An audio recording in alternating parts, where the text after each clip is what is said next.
And they're all flawed. Like, every party in the history, like, has done fucked up things, you know what I mean? Like, it's never been like, oh, just the conservatives have fucked up. No, like, the conservatives have fucked up, the liberals fucked up.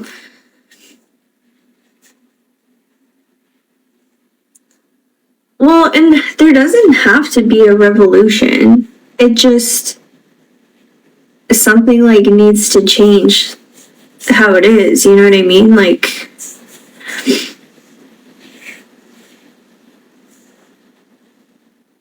am I gonna vote this year?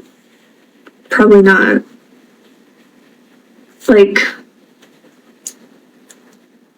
well, yeah, like, our inflation's already crazy.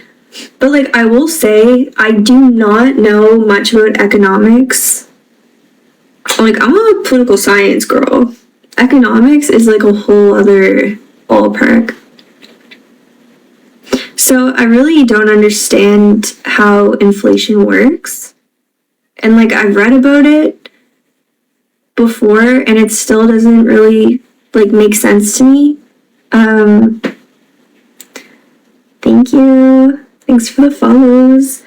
But what I do know is, okay, here. I will give you guys an analogy, okay? So, okay, this is why education is so important. So, if I could redo the system, okay, I wouldn't make it so that the parties could appoint people to certain positions. So, like, in Canada, our finance minister, Christina Freeland or whatever, our finance minister had no education in finance.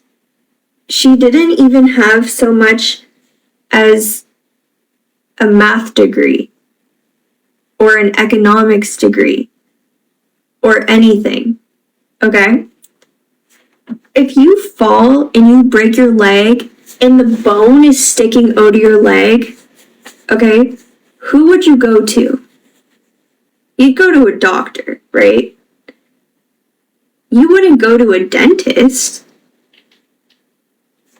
You wouldn't go to, like, I am Canadian, yeah. Like, you wouldn't go to, like, a plumber. So why the hell would you make the finance minister somebody with, like, an English background, like an English degree or whatever? I don't think it would ever be the 51st state, but I feel like anything's possible. It depends who's, like, leading. I couldn't see, like, maybe there would be a merger, but, you know, it's not as easy as turning it into the 51st state. There would be so many layers to everything that it would have to go through, you know? But another example is, like, the person in charge of Indigenous affairs is a white man. What the fuck does a white man know about Indigenous affairs? You know what I mean? You know what I mean? So, when somebody gets appointed to, like, prime minister or whatever, they can appoint whoever they want into different sectors of the government. But the issue is they are allowed to appoint people who have no prior education, no prior lived-in experiences, and no prior knowledge to the area that they are now controlling in government. Does that make sense? Like, genuinely, does that make sense? It doesn't. You know? You wouldn't call a plumber to come in and fix your lights. You call an electrician, right? So, you know, why are we appointing people? Like, you guys, like, Christina Freeland fucked up the finance system so bad to the point where they were like, you know, you have to give us a written notice of, like, I can't remember what they asked for. It was like the written notice for, like, her, like, resignation or, like, everything that she fucked up. And instead of submitting anything, she literally just dipped. She's like, you know what? Fuck it. No, like, I can't even begin to explain to you guys how bad I fucked this up. So she just dipped. Now it's somebody else's problem. That's what happens when you put somebody in charge of the whole country's finances when they do not know a thing about finance. None of that makes sense. None of it makes sense. So if you could rework the system to actually appoint people who specialize in these areas, regardless if they have lived-in experiences, you know, if they have, thank you for all the gifts and all the likes and all the follows, I'm seeing them all.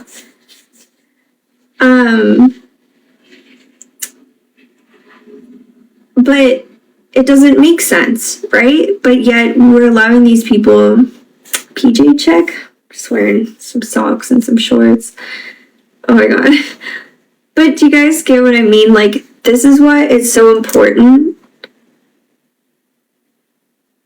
to make sure you have educated people in the right spots. You know, because they're the only ones who actually have all that knowledge and all that experience to run these areas better than somebody who has no prior knowledge or experiences. But we don't have that. They're literally just random people off of the streets that come in and they take these positions, and that's why the country goes to shit, because they don't know what the fuck they're doing. You know what I mean? Yeah. You know, I actually practice, like, stoicism. And at the end of the day, like, you're right, it doesn't, like, none of this really matters. You know, like, what happens is gonna happen. It's like, it is what it is kind of thing. But this is my degree. I'm a political science girly. So this is just my education. And guys, like, I'm telling you. I'm telling you, like, when you have the type, a degree of yapping, true, our nightly yaps. But when you sit down and you're learning about all this shit, it literally, like, genuinely, we're doomed either way. We're doomed either way, like, regardless, you know? A yapping degree. I'm gonna make that my next stream name.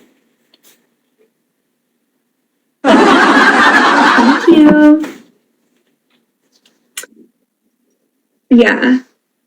Guys, like, I'm a very open-minded when it comes to politics. You know, I genuinely believe that people should vote for who they want to vote for. And, you know, I think they should vote for people who their beliefs align with their beliefs. You know, when it comes to politics, there really is no right or wrong. Like, you know, every party's cooked in their own way. There's going to be pros and cons to any party you vote for, right? So, my advice to you, make sure you do your research. Make sure you look at what politicians have voted against in the past. If they voted against something that you support, I probably wouldn't vote for them. Even though they're telling you